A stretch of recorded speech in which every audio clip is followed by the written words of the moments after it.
So is that those feelings of like, I'm not thick, I can do this? Are they? Do they exist still somewhere? Or do you think you've dealt with that? Like I know that maybe something might wind me up. Yeah. And then I'll go, where's that wind me up? I'll go, yeah, because that's it, but he thinks you're stupid. And of course now I've proved it. And everything's good in my life, and it has been. And I've managed to carve out a career for 50 years, which is unbelievable.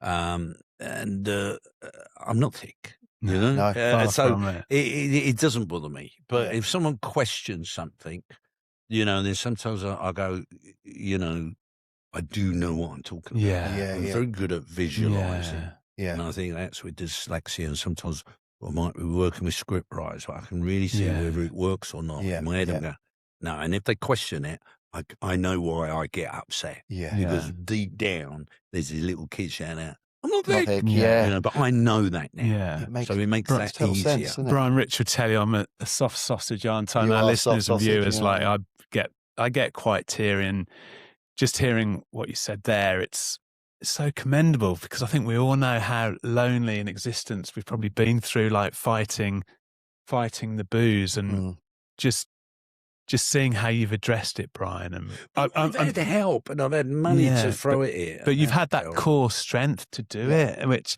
some people struggle to find. You're right, and my wife always says once you set something, you are determined. Yeah, there's something there that really does drive me. But yes, it was. I don't know what I'm trying to say, but I think what you said. It does. Yeah, that's right. Give me the first 7 years, I'll give you the man or the woman. And it really does shape you. Yeah. And if you are struggling with booze and that, just try and think back to that time. Yeah. Did I have all friends? Was I all right? And it really does shape who you are as an old person. Just going back to you saying about your therapist, you found a good therapist. Was that finding that good therapist, that was the catalyst that helped you decide? I've been to a couple, and I still felt bad, and they wouldn't put me on anything, and I kept going, man, I need something. And then suddenly I'm in Paris, and I've got this job, and I'm only meant to be in a few scenes for this thing for HBO, and I only got to do it. And so I go out there, but it was all quite quick. These things are like, I audition, and then within 3 days I'm there. Now I've got a great script, and I'm on the Eurostar looking at it. And then that night I'm sitting in a hotel on my own, and I start to panic. I start to really, really freak out. And then I ring my management. I said, I can't do this. And they went, well, and she's going, well, people do get nervous. No, I cannot do it. I really cannot do it.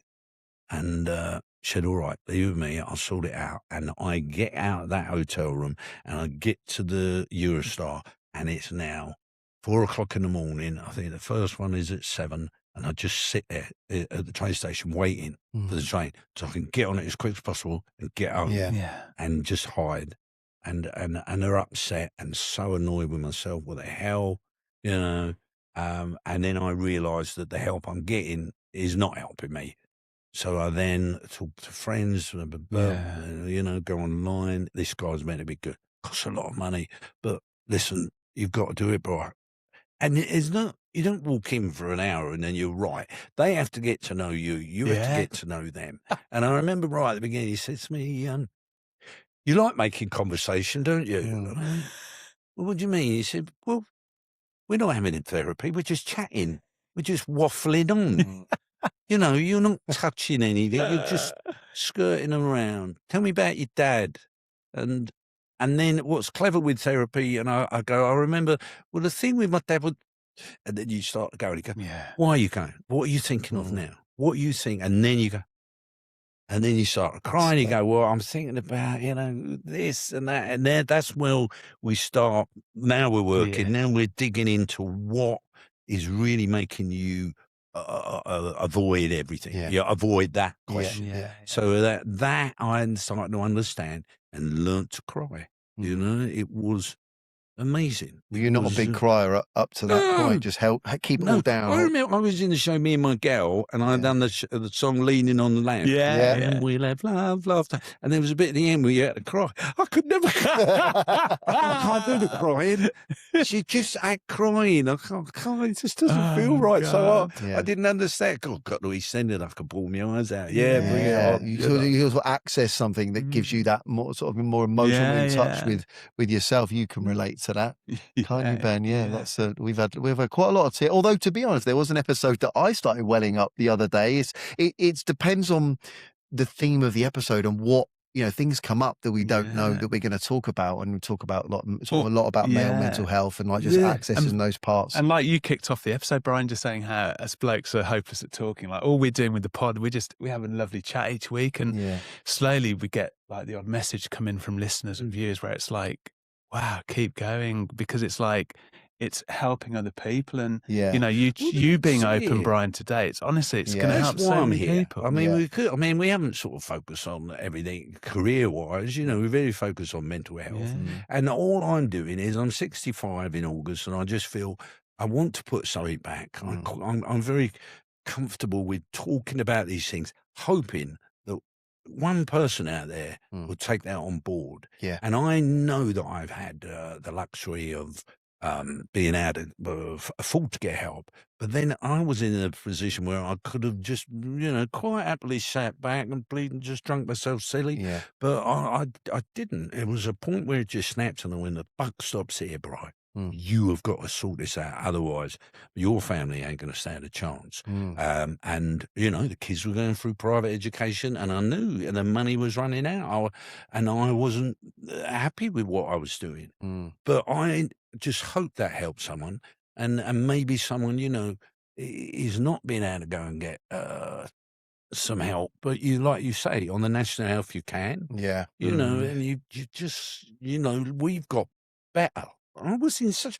People used to say, "Well, I don't drink during the week," and I didn't know how they done that. I tried. You drink on a Saturday. I got to like Tuesday. That thing where you go, you got to give up for a month. I was like, how do they do that? How do they do it? That was just that was your process. That's what you did at the time. You didn't understand. I didn't understand it at all. I couldn't stop. I literally couldn't stop. I needed to get the help. And as we said before, it might not be your fault that you're like that, but it is your responsibility to sort it out, isn't it? And that's where you got to. You got to a point where you're like, the buck stops with me. I need to sort myself out, because would it be fair to say then, do you think that the career you've had, I mean, it was an amazing career up to that point, the subsequent career after giving up wouldn't have existed in the way that it has had you not? And I wouldn't have enjoyed it as much. And I wouldn't have felt as confident, I think it's, it's a win-win. But people might, I'm just trying to think what excuses they might give each other, and it's saying, well, it relaxes me. That's the thing. If I'm at a pie,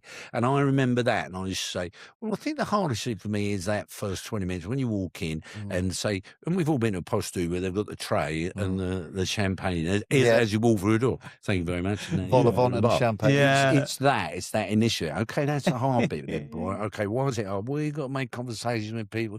You've got to do this. Would you think you might just be able to go in and try and have a soft drink first? Oh, that's right. And it was just these little steps, seeing where I was falling down and where it could just push myself a little bit.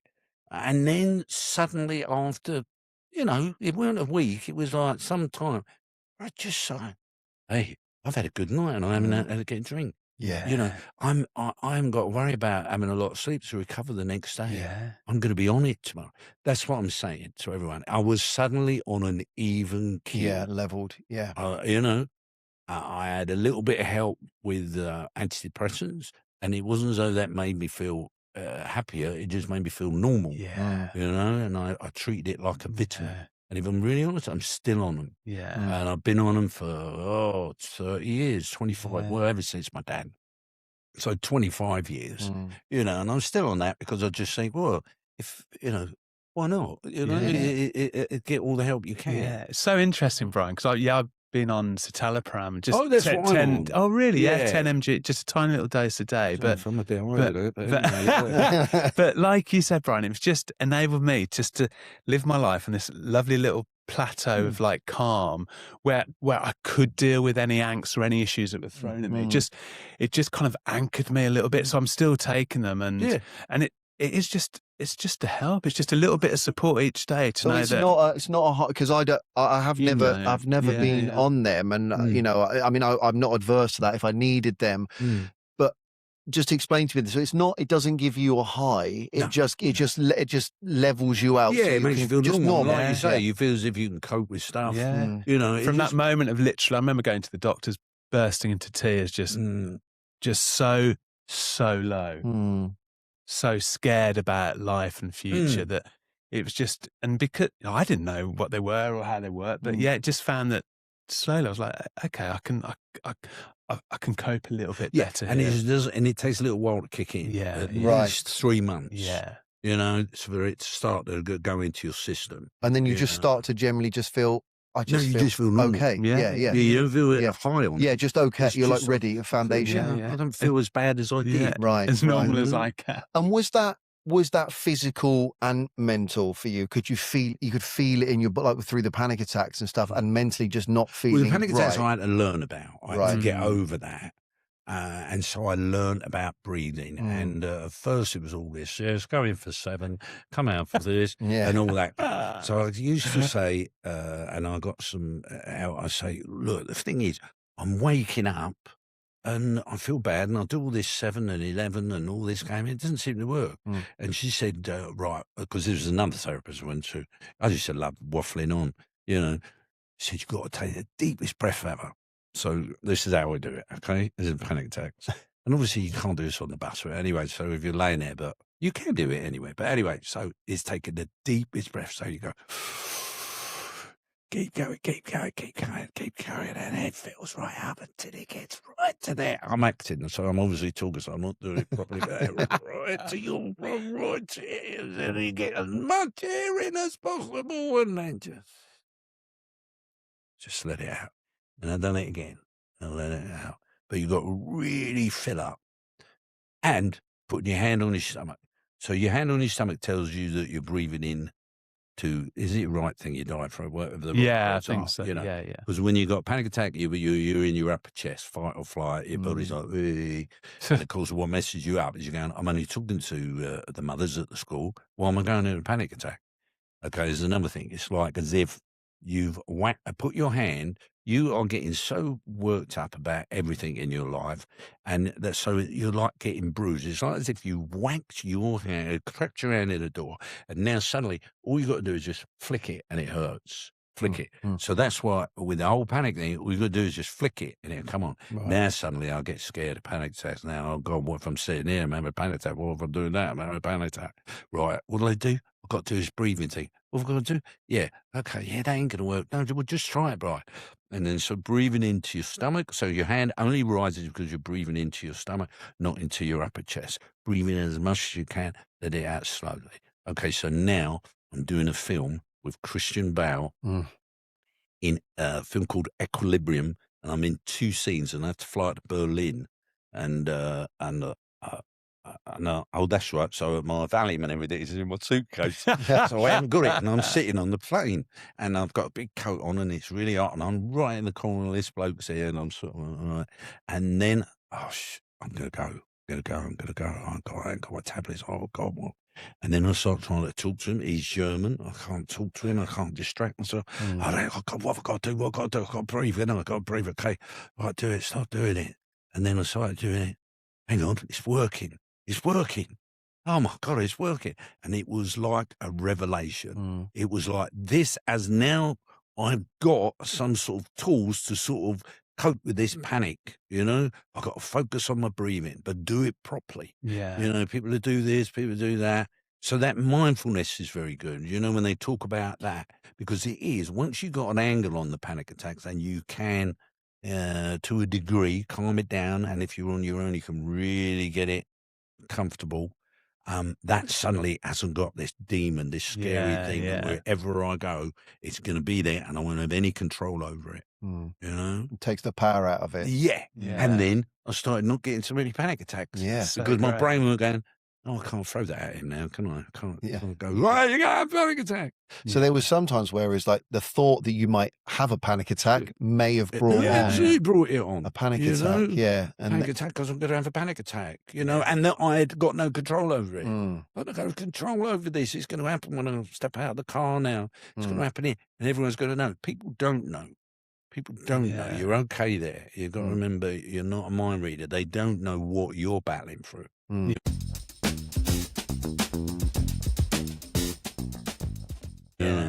I wonder if, like, when sort of booze is in your system as well, your body can't recover enough to, and so you're not able to kind of, maybe even with the breathing, you can't, the booze is in your system so much that you can't, you obviously have to clean yourself out, don't you? So you can feel better, like, all parts of your body, body and mind. Booze is playing a big part as well. Well, it is a depressant, isn't it? Booze, it is a depressant, even though we socially it's drinking for excitement, it's drinking to celebrate, is actually inherently a depressant. It's a mood depressant, isn't it? It's not going to help. When you get older, it's a lot harder. It really is hard to recover. And that, but I can just imagine people sitting there going, well, it relaxes me. It will for a while, but then it becomes your crutch, and then you can never run away from yourself. You've got, it's you that makes that decision in the end. To go, listen, I don't know how long I've got if I keep going on this way. Well, that's it. You just don't know, do you? Like, you think you're going to shorten your lifespan considerably, and you can burn the candle at both ends in your 20s, 30s, maybe even in your 40s, but like you said, eventually it does catch up. And I when I see people getting sort of sober and stopping drinking in their 20s now, I'm like, good for you, good for you, because you've got it early, and like, if it is a problem and it's recognized, and there's more help available, I think, than there probably was. And people were happy to talk about it, because I want to talk about it because I really didn't think it was going to affect work. Because people know that I'm not right. That I won't get anything. Yeah, of course. But my girls, they hardly drink. Really? It's not. What age are they, Brian? 24 and 29. So it's that right in that sort of that sort of Gen Z kind of generation where it's all about healthy living, going to the gym, because I guess nightclubs don't really exist that much. There's nowhere to go to. I'd go to a nightclub and get absolutely smashed, like in my late teens. To have the confidence to then go and talk to some young lady at the bar. That doesn't exist now, does it? It's all like, you don't need the old wine bar days. Are gone on. There's no getting on the red wine and getting on the dating apps. You don't need to do it for that, I guess, these days. So it's like, and how nice as well. Like, we've given ourselves like the best chance of a bloody longer life to be with our loved ones, like to remember it. Definitely. Which is a Brucey bonus. Brian, I'd love to ask you, career-wise, your highlights. One moment before you said cheerio to the booze, and then one moment afterwards, where two career highlights in both those spans of your life, how they felt, and did the fact that you'd taken alcohol out in the middle different, or was it still a buzz for you being up there, getting that response from an audience, or was it even more fulfilling after you said, you know what, I'm done with the booze? I think, if I'm really honest, in both sides, I did have real highs. And of course, up until 42, there was some mega stuff that I'd done, and big stuff in the West End. But booze was always very much a part of it, and I was very often, especially in my 30s, suddenly now I'm recovering from it all the time. But then topping it up in the evening, so it was a huge part of my life. Until it got out of hand, and then also because I wasn't that bad. It really, the catalyst was when my father died. That's when I really was absolutely reliant on it, to sort of relax in the evening, to go to sleep. And also that fear, I guess, going on stage, like the fear when you're feeling crap. It's But then I wouldn't drink. It was at that point. Then I wouldn't drink before shows or anything. I would drink afterwards, but then I didn't mess about with it beforehand. you know, so I'd take a Valium or something, you know, and then immediately afterwards, and maybe the day before, I'd really curb my drinking so that I was okay for the next day. Yeah. But then, of course, I got to that moment, as we spoke about, where I'm doing the play, what went wrong. And I although the day before I didn't drink, I was still bad, you know, so I just thought, you know, and that was it, where I just went, can't do this anymore, Brian. Well, it's that hangover. It's like that feeling. Well, I think I've told you, like, I blanked awful, on stage at it was the Manchester Opera House in the matinee, had a boozy Friday night, thought I was fine, and the fear, Brian. Oh, yeah. Literally between shows, just, I can't go on tonight. I've blanked, and the fear, it was even like a struggle to bloody walk onto stage. And of course, I've told you, Rich, haven't I, numerous times, that was it. I'm done with the booze. Had about 5 days off. Next week, I feel all right again. Back on it after a show. See, you're not going to just, I mean, some people might be lucky and go cold turkey, but I do think it takes a little bit of time. But you've got to keep going. You know? And I love the fact of saying people, I haven't had a drink for 22 years, and they go, you haven't had any alcohol? No. Because then I'll go, well, a couple of years ago, I did sort of have a drink. You know, I can't tell you to your face I haven't had a drink in 22 years, although I did once. And that was my sister's 40th. And we were in a stretch limo, and we were going to a restaurant. And I had the responsibility of opening the bottle of champagne in the car. So, of course, I've opened it, and it's gone like, I'm just like, curve it so it doesn't fly everywhere. And I didn't enjoy it. I went, so I have developed a thing as well where I try and if I really smell alcohol, I try and make myself heave. It's like I gave up the cigarettes, and I went for hypnosis for cigarettes. Right. Why don't I try hypnosis for alcohol? You know, that could be a thought. That could be a way forward. You know, I mean, I'm not saying it. Like I said, it's not a magic wand. You got to work it. And it's whatever works for you. We hear from all people that from all walks of life and all different ways that they've got themselves, like you know, alcohol free. And there's 12-step programs. People follow apps, all kinds of stuff. We always say, I mean, we're not doctors, we're not therapists. We would never tell anyone what to do. But the suggestions that work for us, we talk about. And it's like we always say to anyone listening, whatever works for you, works for you, whatever keeps you leveled and whatever keeps you away from the booze and keeps your mental health in check, and also your physical health as well. You know, you use whatever tools are available, because not everyone's the same, are they? Like people, we're all different. And it does take a bit. I mean, it took me. I mean, I'm 5.5 years now. Ben, you're just over 3 years, aren't you? 3 years, 2 months. You know, We're not counting. Where's Carol Vorderman with the numbers? It probably definitely took me at least until during COVID to actually realise I needed to do something. But probably 10, 15 years. It probably took me 10, 15 years progressively getting worse to actually get sober. And I mean, that's the thing, it does take time. You said it took you off and on, months, weeks. I'd have 3 days. It does take time, and I guess for anyone listening or watching, trust in that it will get better, but just don't beat yourself up too much if you have a fall, but keep going on it, because you will reap the benefits. I agree. Eventually you will. You'll have a clear head, you'll enjoy life more, you'll have more energy, you'll have a little sparkle in your eyes, and you'll be up for sort of, well, I'm going to try this now, or I'm going to do that. And there's something so special about going somewhere and going, no, don't drink. Exactly. Definitely. It's so true. And I don't need alcohol. Fuck off. You know, there's people beat you up, though, don't they? They get really upset when you don't drink. It highlights them, doesn't it? Yeah, like when you go to the bar, because sometimes I get bored of lime and soda or something like that. Sometimes I don't even have a water, you know, but I enjoy the surroundings. I enjoy people, you know, getting a bit. I love it when my wife's had a few, you know. You know, but when you go to the bar and ask for a coffee, they don't. They hate it. When they're pulling these. They hate it. Can I have a coffee?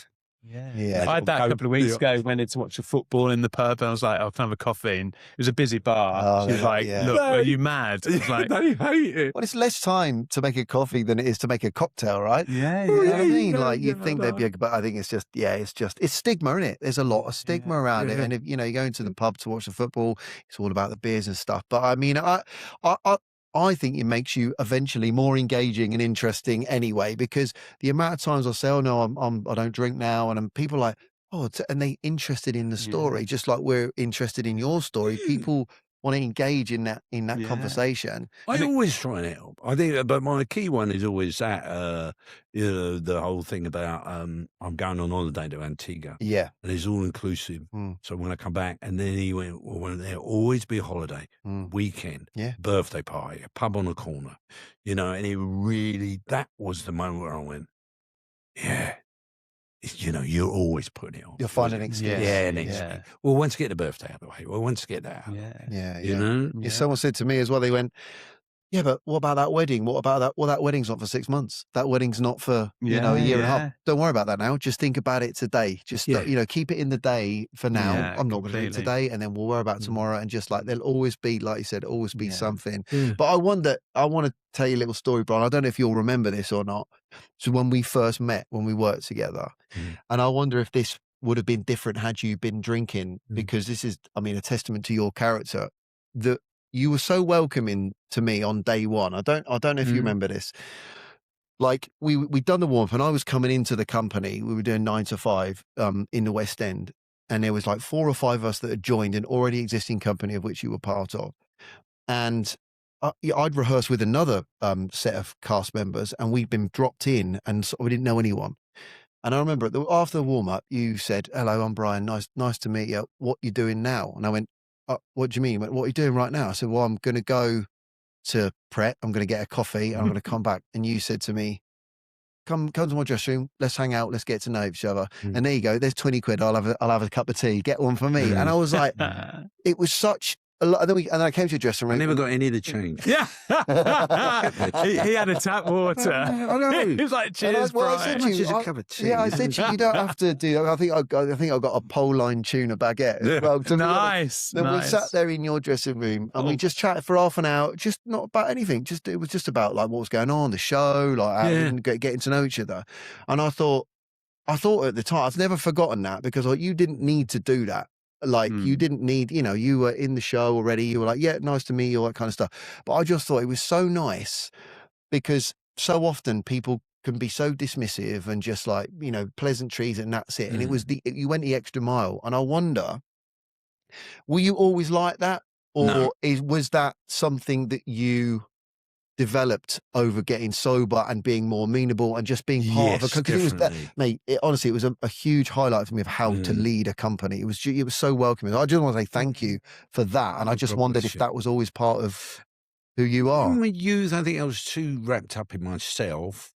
And I think I had that feeling of, what's the word? Imposter syndrome, where, yes, you've joined, but you're probably, far more confident than me, blah, blah, blah.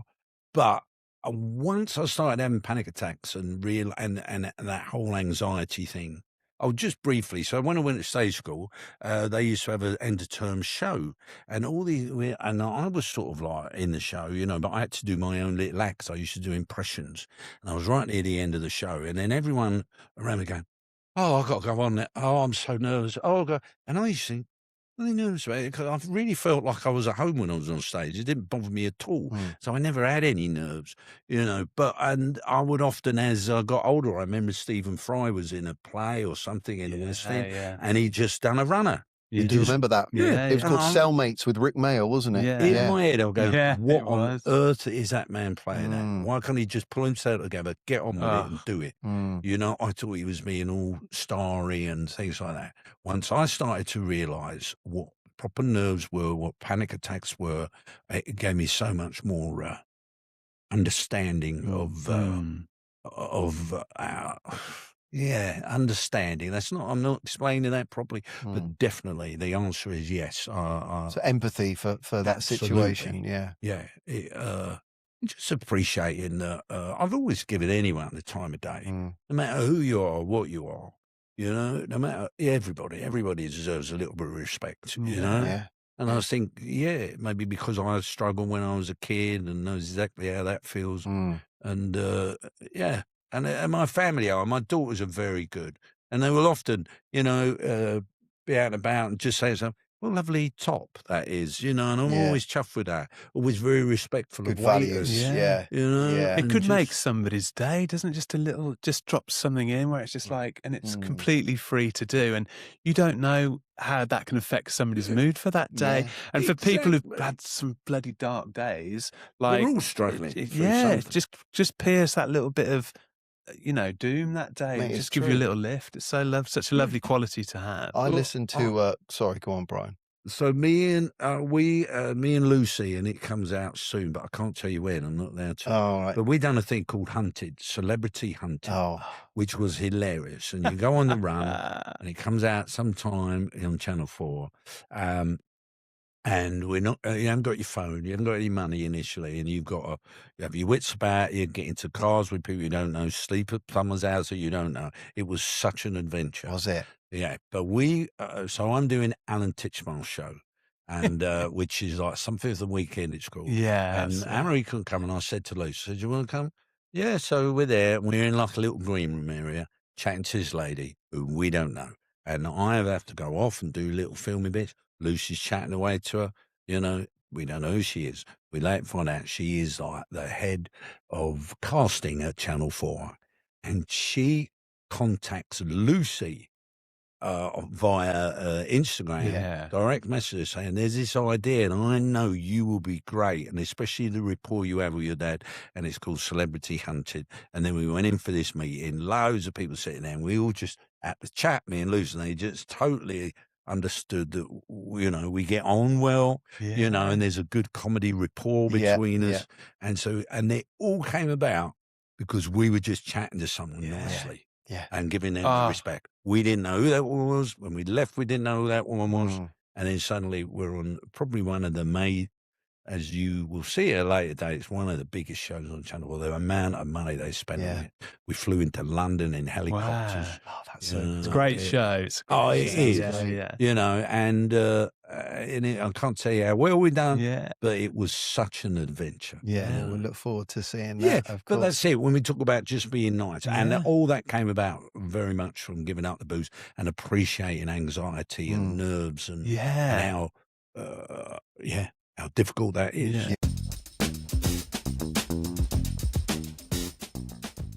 I find as well in work situations as well that because I've got the energy, I'm not hiding a hangover or how shit I'm feeling that day, just wanting to get through the day to get back into my hotel room for one of those Fosters. Yeah. It's like you've just got the energy and the confidence to like approach people and just be yourself. And I think people see that. Yeah. Because we have other companies. Do you think we've learned to talk about it? I think so. We're obviously here. Yeah. I think so. I think there's still a little way to go. I think there's still, because we have, there's so many different, like you got working class, upper class, middle class, all different classes of people especially in this country. And I feel that some get left behind, and there's a certain demographic that feel it's still difficult to talk about how they're feeling.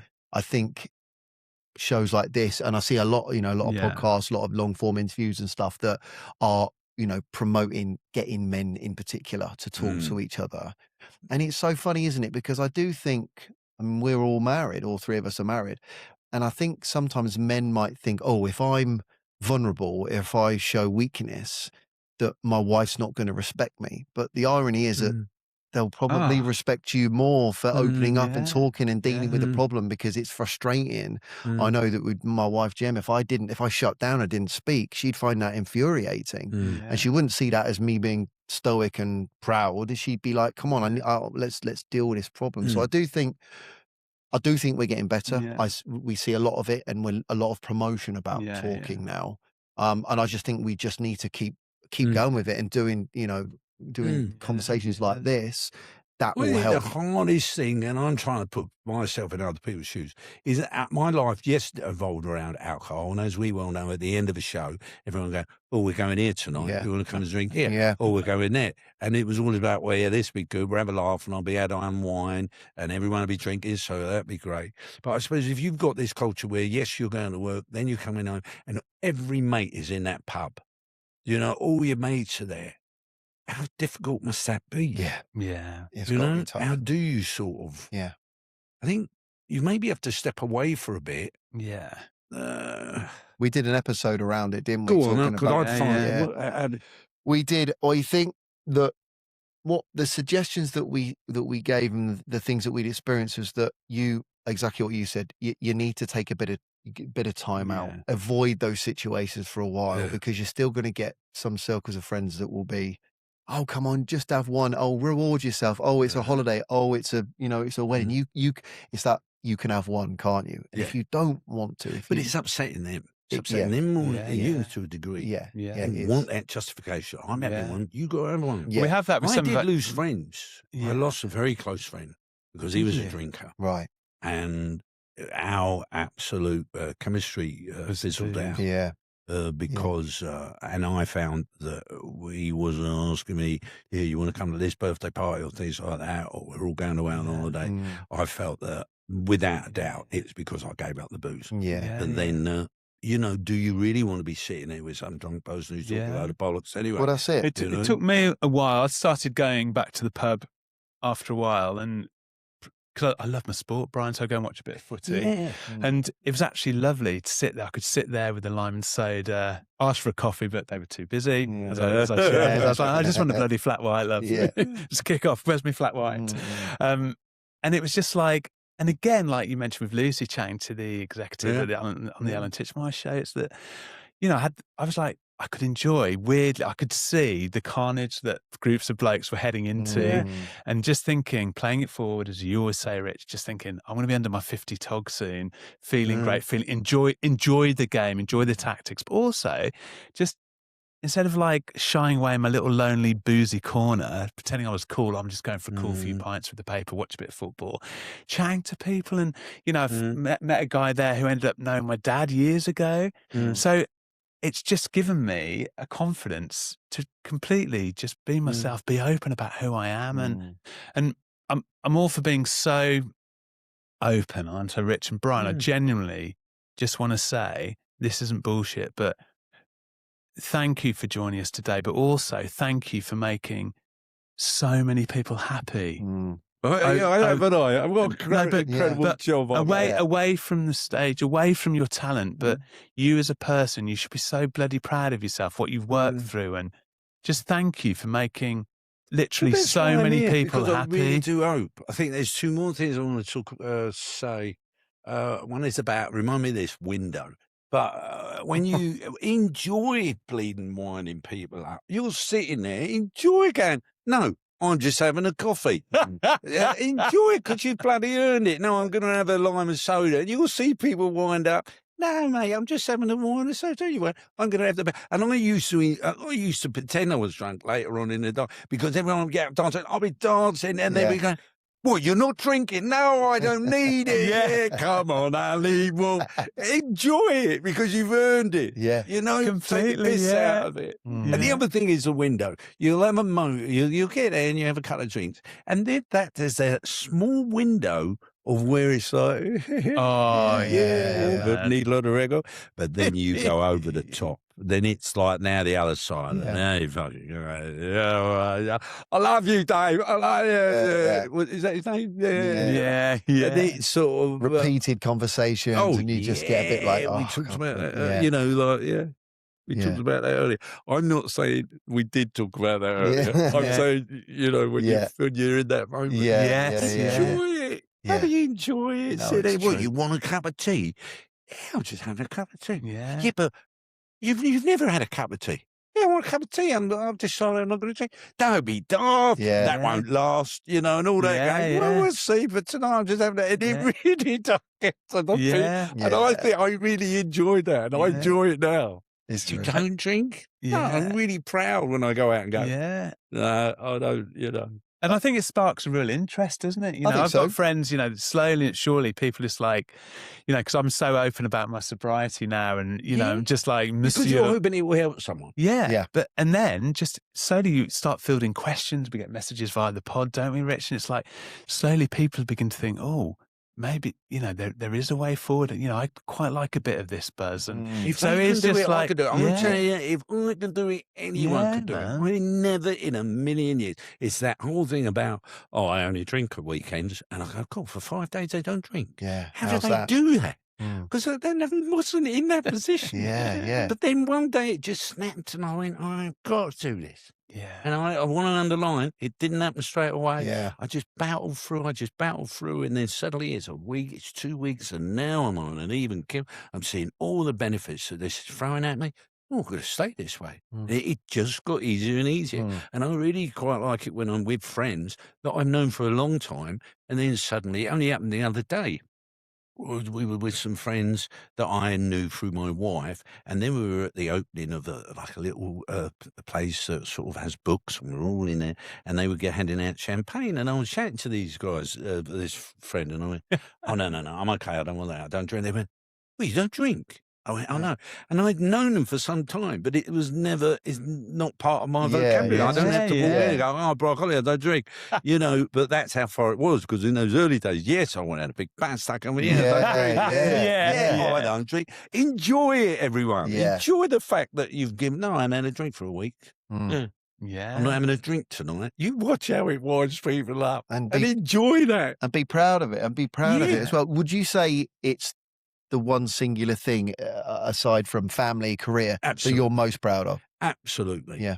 I would never have believed it if someone had told me, you won't have had a drink for 22 years and it won't bother you and you can go out and you can enjoy life. And it's a great example for my kids, and maybe that's why they don't drink. Maybe. You know? Yeah. And just, it paved the way for everything since, and there's no way my career would have lasted this long, and I'll probably be, God knows, dead by now. Oh, mate. Because of, liver issues and everything. Yeah, of course. Yeah, of course. And you can see, even in you, that sparkle in your eyes, which you don't get, that sort of yellow look when you've been boozing all the time. I used to look like the Grim Reaper, didn't I? Literally, just Mr. Grey. Yeah. Grey Dellard Ben. Seriously?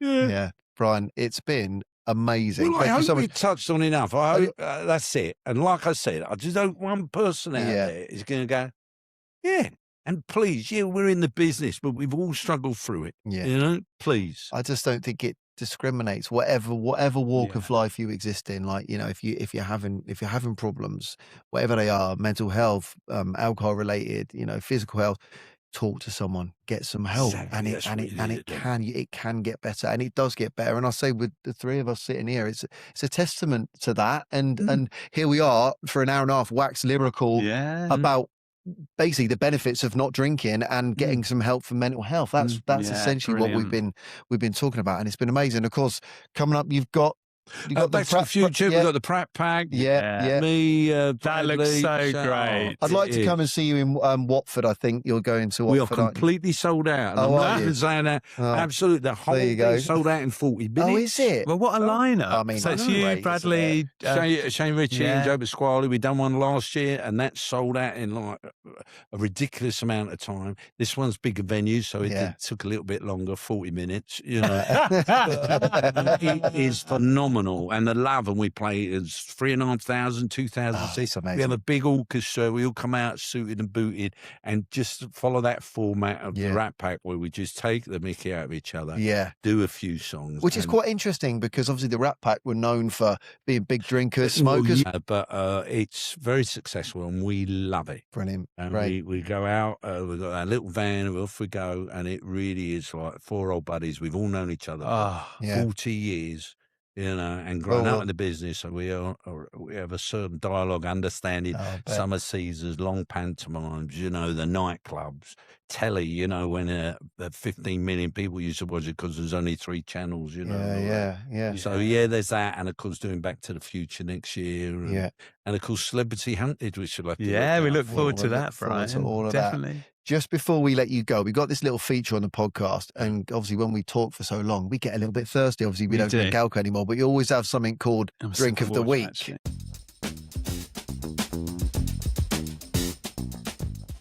So what we've got this week, this is... Got good, Sonny. Yeah. Right, I've got a lager dash for you, Brian. We quite often do these little shot Yeah, drinks, we like little these, health shots. So this is the Raw shot by the Healthy Choice range in Sainsbury's. Now, you've got a choice. You've got one for immunity or you've got one for collagen.